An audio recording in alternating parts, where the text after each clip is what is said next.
Le chef d'état-major des armées françaises, le général d'armée Thierry Boucard, reçu par le chef d'état-major général des armées de Côte d'Ivoire.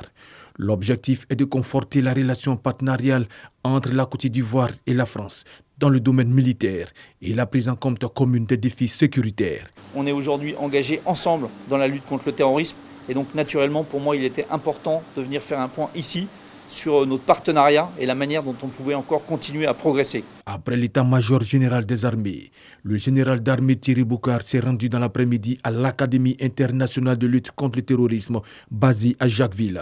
Un organisme qui répond à une demande politique et opérationnelle de développer les capacités des forces de défense, de sécurité et les services judiciaires chargés de la lutte contre le terrorisme. C'est un projet franco-ivoirien qui bénéficie à l'ensemble de la sous-région puis de la région.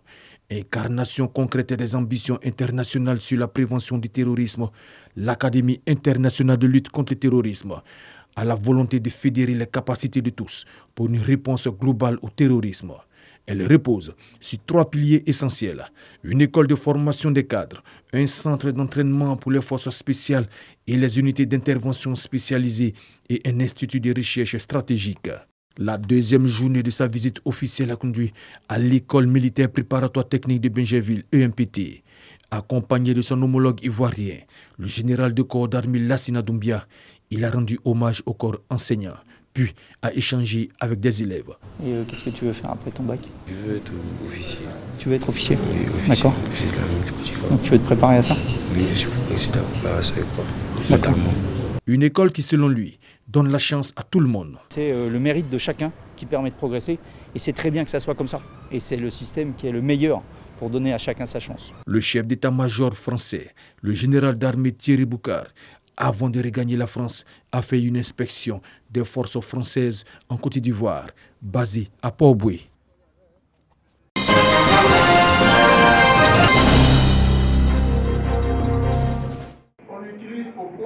Cette formation, suivie par une dizaine de petites et moyennes entreprises évoluant dans le riz local, se déroule au centre de mécanisation de Grand Laou et est orientée vers la mini-moissonneuse batteuse. Un engin motorisé qui vient résoudre les problèmes de main-d'œuvre, de pénibilité du travail manuel, de faible rendement des cultures après récolte, mais aussi de difficultés d'accès aux champs avec les engins lourds.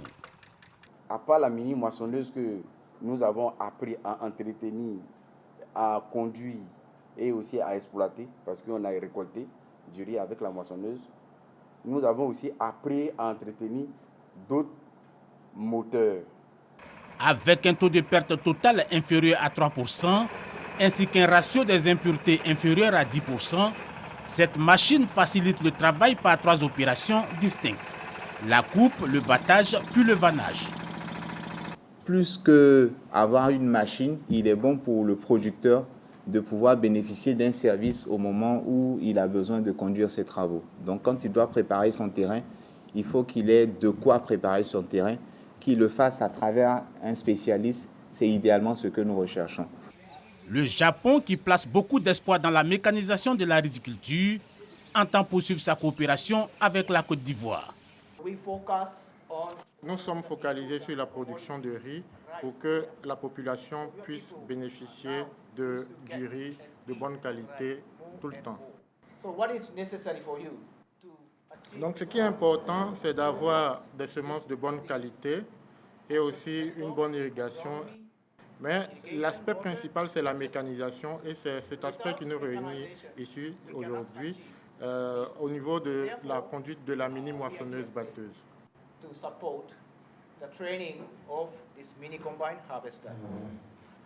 En Côte d'Ivoire, la consommation annuelle de riz se situe autour de 2,8 millions de tonnes, dont 50% importées.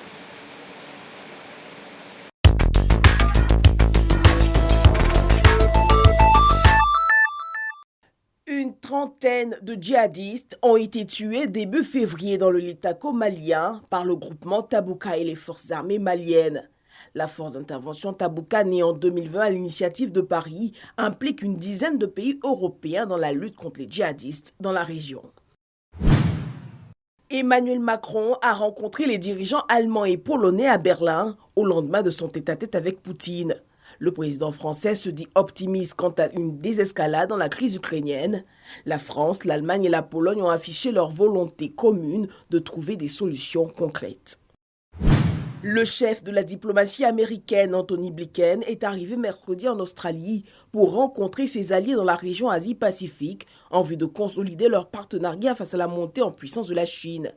Le secrétaire d'État participera à 2 jours de rencontre du Quad, l'alliance des États-Unis avec l'Australie, l'Inde et le Japon, espérant renforcer ce qu'il souhaite voir devenir un rempart contre les volontés de domination économique et militaire de la Chine.